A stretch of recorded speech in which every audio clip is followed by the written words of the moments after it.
Ahoy, ahoy! Welcome to another episode of Kimmell and Cox. So this episode is going to be a little bit different from what we originally intended. As you can see, we are one man short. Keith Cox has gotten the flu. Him and his wife have the flu. So if you could please give him your thoughts and prayers, or what other good vibes you have, just send that way to him and his family, and hopefully hope for a speedy recovery, that he might return on the next episode. So with that out of the way, let's get into what this show is going to be about, what this episode is. Now, I had recorded this the other day, but then I had a little bit of an audio issue. My audio decided that it did not want to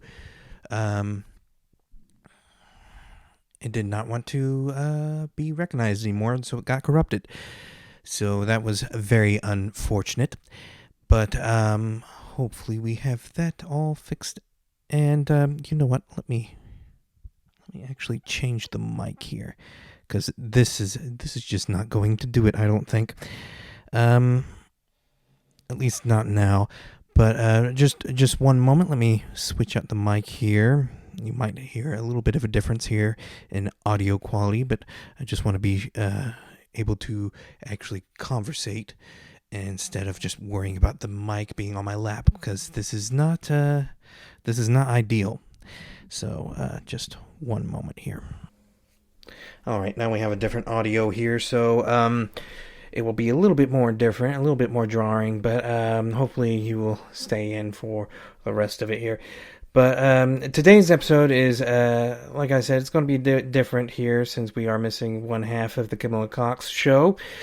But it should be entertaining nonetheless. So in the last episode, Keith and I had discussed for this episode that we would be talking about a Christmas story, more in particular the sequel to A Christmas Story, Christmas. And I, for one, have not seen either one before this episode. I really, honestly, I never actually intended to watch them. I had no desire to watch them, so they were never really on my radar. But Keith gave me the homework to actually go ahead and watch it for this episode. So thank you very much, Keith. That was very, very kind of you to give me homework. Never was one for homework, but thank you very much. That said,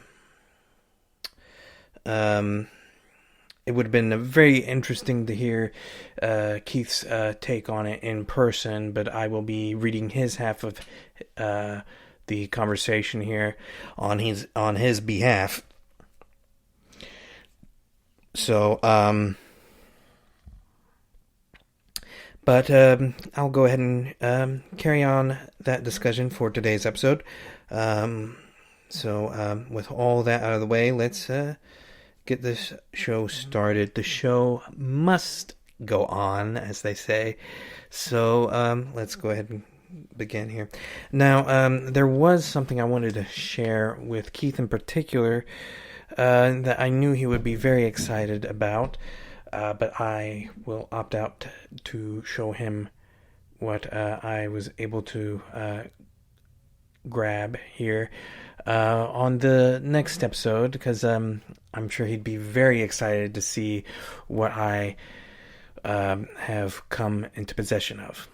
If anyone knows Keith and I, we are huge fans of such films as Back to the Future, Ghostbusters, there's just the good old classics like that. The sci-fi... Really, there was nothing like the sci-fi of the 80s. Today's sci-fi is a little bit more all over the place. Honestly, it wasn't. It's not hard to come by a sci-fi movie these days, but sci-fi movies of that time, I don't know that there was as many produced as there is now, honestly. But I digress. The next thing that I wanted to discuss before we get into the main topic of this episode was that there were several trailers that came out, and one in particular caught my eye. It was the return of Indiana Jones, Harrison Ford himself returning as Indiana Jones in a movie called Indiana Jones and the Dial of Time, which that is very exciting. I'm very excited to see that. You have Harrison Ford back as Indiana Jones. He's old enough to be my own grandfather, and he is he's actually showing no signs of slowing down, is he? But I guess it is, as they say, or as Indiana Jones says, it's not the years, honey, it's the mileage. So, I certainly hope that is true. But anyways, that is very exciting. I'm really excited to see that. I hope that we get to discuss that a little bit further. As a matter of fact, I think that we have decided that the next episode of Kimmell and Cox, we will go ahead on a nostalgic journey. A nostalgic adventure into the fantastical world of Indiana Jones. In the next episode, we will go ahead and discuss that film franchise. I don't know if we'll talk about a movie in particular, but we'll certainly talk about Indiana Jones. There's 4 of them as of now, but there's about to be the 5th one, which is The Dial of Destiny, which is not directed by Steven Spielberg, might I add. It is actually directed by James Mangold, the director of such films as Logan, Wolverine. He directed both of those. Not Wolverine Origins, that wasn't him, but the good solo Wolverine movies. Okay, although Wolverine did have a kind of a little cookie cutter ending, but regardless, he directed that. And there was another movie that he directed. I'm blanking on one of these other movies, but he's directing. He's directed this new Indiana Jones adventure, and so it's probably going to be not just an adventure, but something a little bit more in depth, something with a whole lot more heart, and a whole lot more character development than certainly the last one, which I was not really all that big a fan of. But the trailer looks good. You have Mads Mikkelsen in it as the villain, and a few other actors I recognized. Toby Jones, Holbrook. What's his first name? That's gonna bug me. But he was also in Logan, and was just in the recent series Sandman as the Corinthian. I'm forgetting his first name. I think his last name is Holbrook, though. But go ahead and correct me if I'm wrong. And that was pretty exciting. So, with all that out of the way, let's go ahead and let's get into A Christmas Story. So, A Christmas Story. Where to begin with this? So, I will say this. It is a Christmas classic that neither Keith or I had much we didn't take away much from it. It was not Keith, having seen it before. His take on it was, and I'll go ahead and tell you his take here. So he says here that he knows that he's going to get, he's probably going to get a lot of hell for this. But and I'll speak as though I'm him here. But I never understood what the big deal was about A Christmas Story. It's never been one of my favorite Christmas movies. And I should say that I am paraphrasing what he said here. But anyways, it has some great moments. It's quotable, but it's not a movie like... It's not a movie... I forgot a word here. But it's not a movie I like. I forgot the word I. But it's not a movie I like enough to watch on repeat. Maybe because it's so popular with TV networks, and I got burnt out from seeing it so often during the holidays. So that's his take on A Christmas Story. And he has some further thoughts on A Christmas Story that will pretty much segue into his thoughts on the sequel, A Christmas Story, Christmas. Now, not to be mistaken with A Christmas Story 2, because I recently found out that A Christmas Story 2 is a movie that came out in like 2012, and it featured a whole different cast. None of the originals, while as this HBO Max sequel actually has quite a few of the original actors that were available to return. So that is very good. I do not really enjoy it when they recast, particularly, when they recast and it's like a straight to DVD release. It's not going to be any good if it's a straight to DVD release. You know what? That actually brings up a very good point. If anyone could, please indulge me if there is any really good straight to DVD, straight to VHS, straight to Blu-ray, straight to streaming.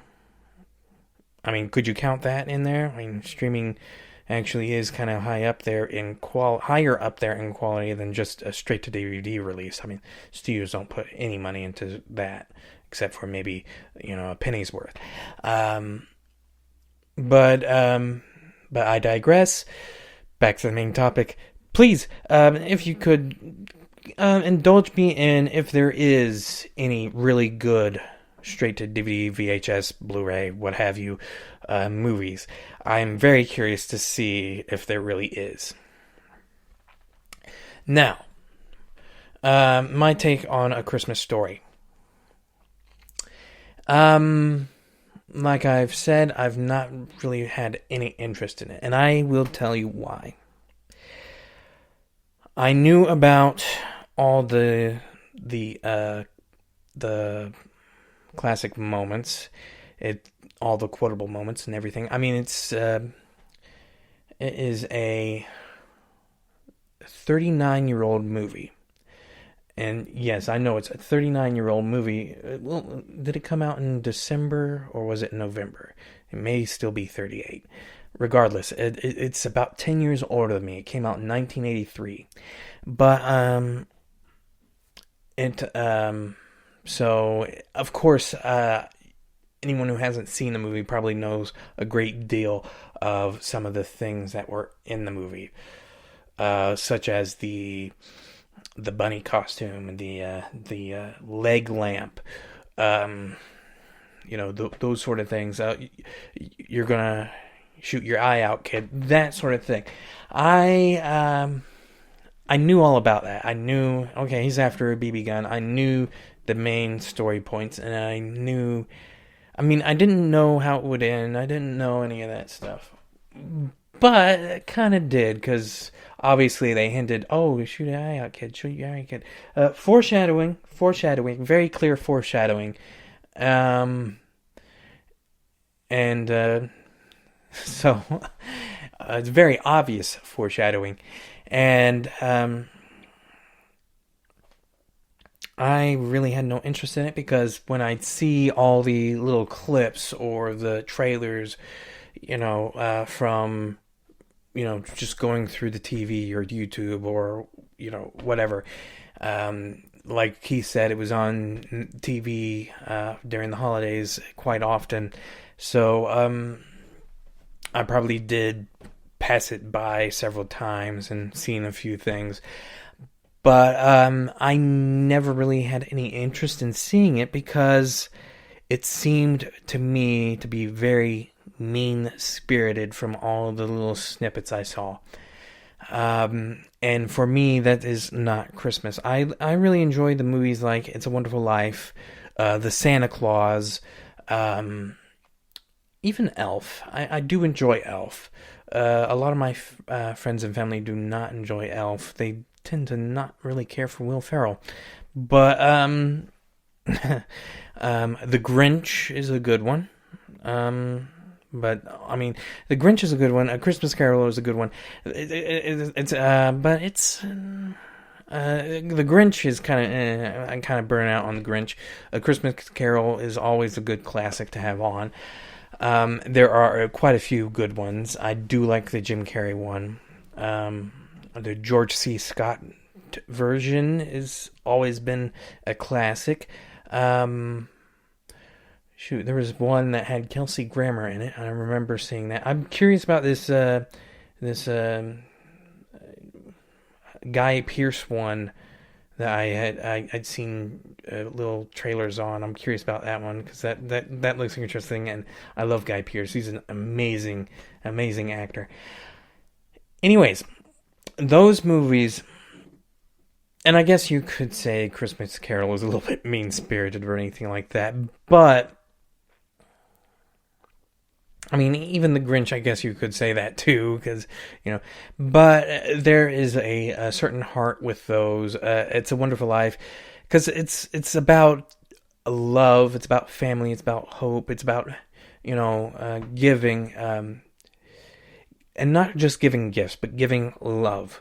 It's not even about giving gifts, it's about giving love to your family and friends, and that means a lot to me. So just the fact that I would see, a Santa kicking down a kid down a slide, it's meant to be very funny, but I didn't find it funny.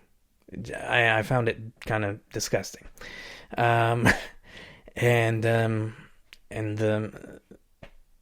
And the whole lamp thing. Once I saw the actual movie, there's a lot more to it than just that.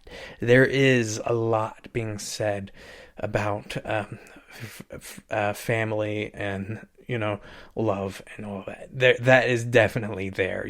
And I certainly saw it near the end when the old man,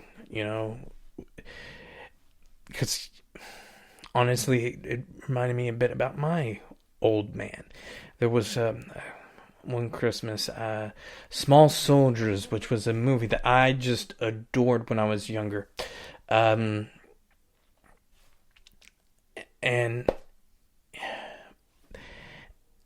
I would just be on that kick for like maybe a year or two, or maybe I'm wrong, but I know it was a long while. And my dad went and called, because there was no more Small Soldiers toys. He went and called every toy store in any area to ship Small Soldiers toys for Christmas. And that was very meaningful, because that just shows you what kind of heart my dad had.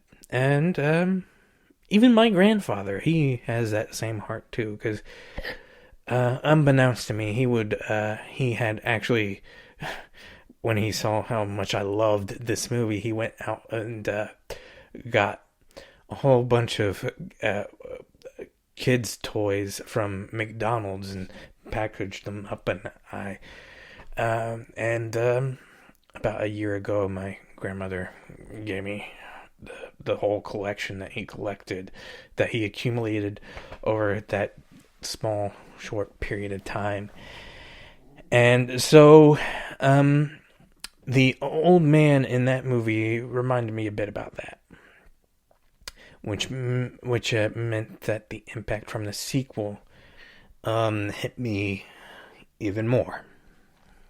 And so, with that said, let's go ahead and get into Keith's thoughts on that before we get into mine. So, after watching the sequel, Keith says, I have come to appreciate the original cast. I came to appreciate the original film. The original cast is back, which is phenomenal, majority of them at least, but the comedy, he says, felt forced. And yes, the original cast is back, at least a good majority of them, like the actor who played Ralphie, who was the bully's name? I'm blanking. Fleck. I don't remember their names. That's how much of an impact this movie had on me. I don't remember their names. And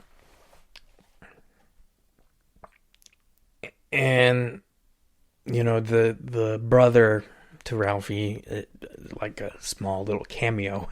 The only ones that I could tell that didn't actually return were the old man and the mother. Now, the guy who played the father, the old man, he actually passed away in the early 2000s. So he couldn't return. And the mother, she retired from acting back in 2007, I think it said. I think that's what was said. I might be wrong on that, though. But regardless, her character was replaced by a different actress, and I thought that was a different actress because she seemed a whole lot more younger than what I had anticipated. I was like, oh, wow, she aged quite well. And then I started thinking about it, and I was like, there's no way. There is no way.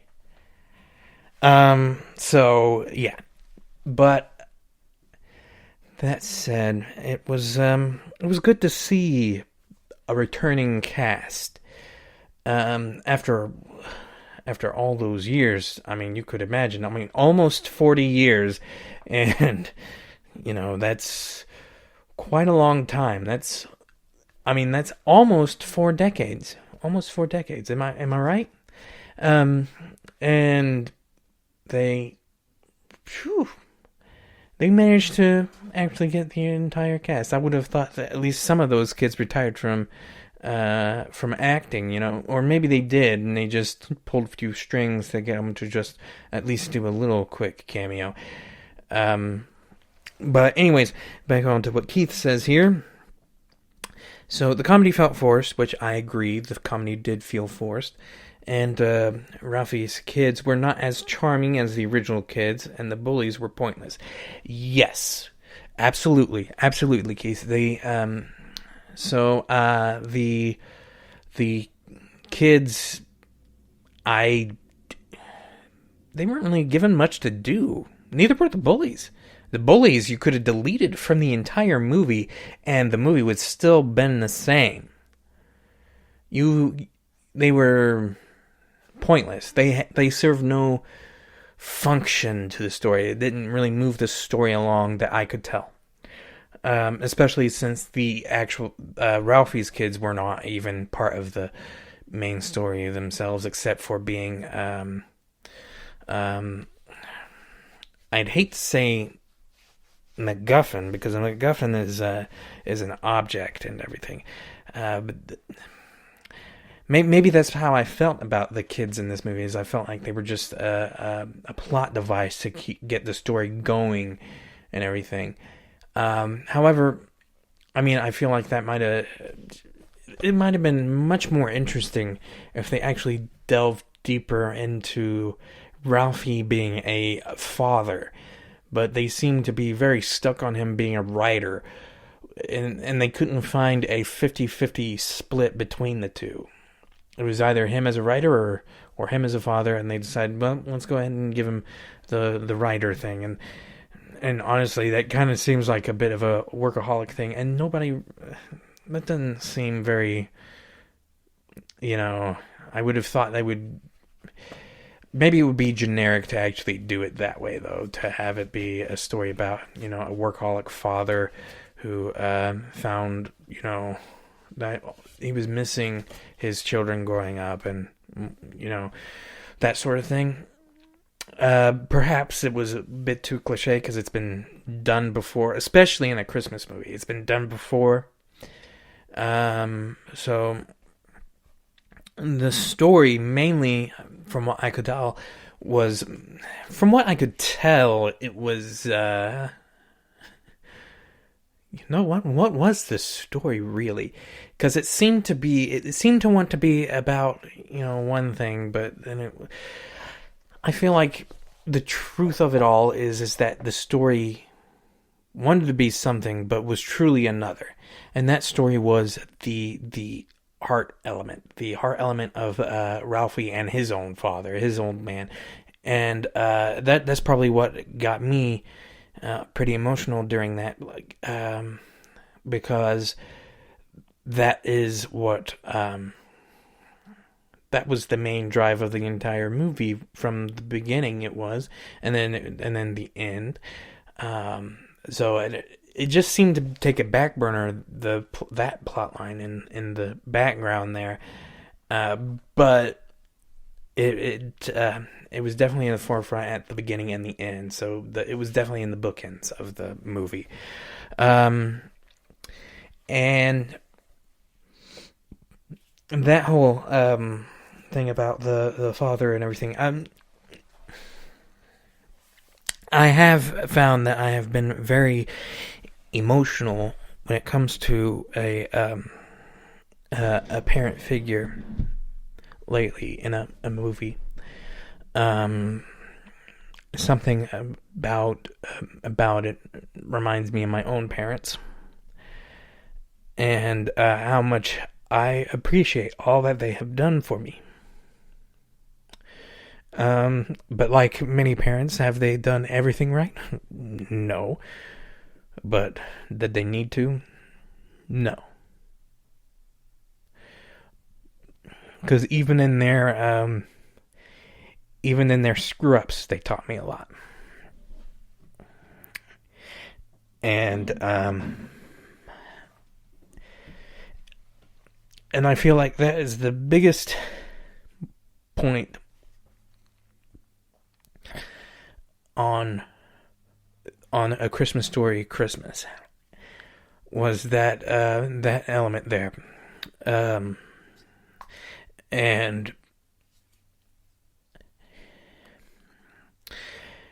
it did shook me a little bit. Here I am dropping things. It did shake me up a little bit, just to,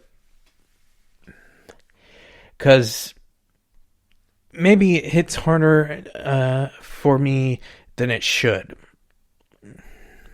I don't know.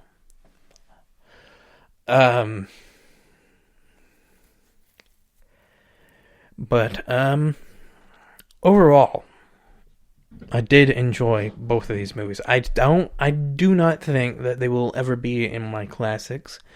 They certainly won't be in my top 5. They might be the top 10. They could possibly in the top 10, but not my top 5.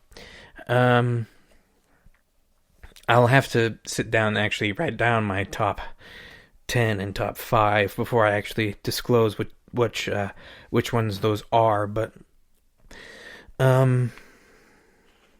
yeah. Let's see here. So Keith's thoughts go on here, and he actually gives a rating here. The sequel for Keith, it paid good homage, but it overall fell flat for him. And he does give a scale from 1 to 10. 1 being a turd and 10 being an epic. He gave it a 5 out of 10. And honestly, Keith, I disagree. I disagree with that rating. Now, I will say that the first one probably did have a bit more, something about nostalgia of like another movie or whatever. It I don't know where I'm going to go with this, but something about that first movie and nostalgia of it may trigger people to be like, no, when I say this. But for me, the original movie, A Christmas Story, that one I would have to rate a I'm going to say a 6 out of 10. As for the sequel, in the last recording, I actually gave it like a 7 out of 10. But no, it's not a 7 out of 10. That's a little too high. So, but I did like it a little bit better than the original. And it may have to do with what I stated before about the emotional trigger there. Because I can't help but rate a movie that makes me cry a little bit higher than the last movie that didn't make me cry. So for me, the sequel was a 6.5 out of 10. So that would be the rating for me. So, but yeah, that was A Christmas Story Christmas. And I know that this episode was actually a little bit shorter than the last episode, but that may have to do with the fact that we are missing the other half of Kimmell and Cox. So that would probably be why this is only around 30 minutes. Yeah, about 32, maybe. Yeah. So, yeah, that's probably why. But I digress. So while you know what? Let me get my notes back out here. But in the next episode, as I mentioned before, we'll go ahead and discuss Indiana Jones. And please do subscribe to us on YouTube or subscribe to us on Spotify, Anchor, RSS.com. And go ahead and follow us on all of our socials. We have a TikTok, Instagram. I believe we have a Facebook account now. Don't quote me on that though, because we have had some issues with that. So maybe we don't. But we also have Twitter. Go ahead and follow us on the Twitter, and do us a favor.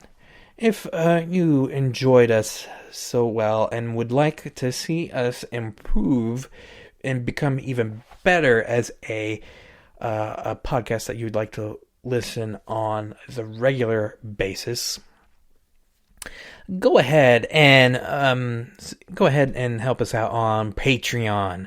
There's quite a few perks on Patreon that I am sure you are going to love. So go ahead and do that for us, and you will not be disappointed.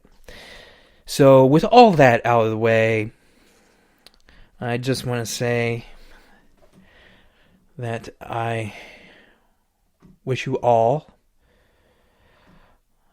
the very best. Be good to yourselves. Much love. Until next time. Bye.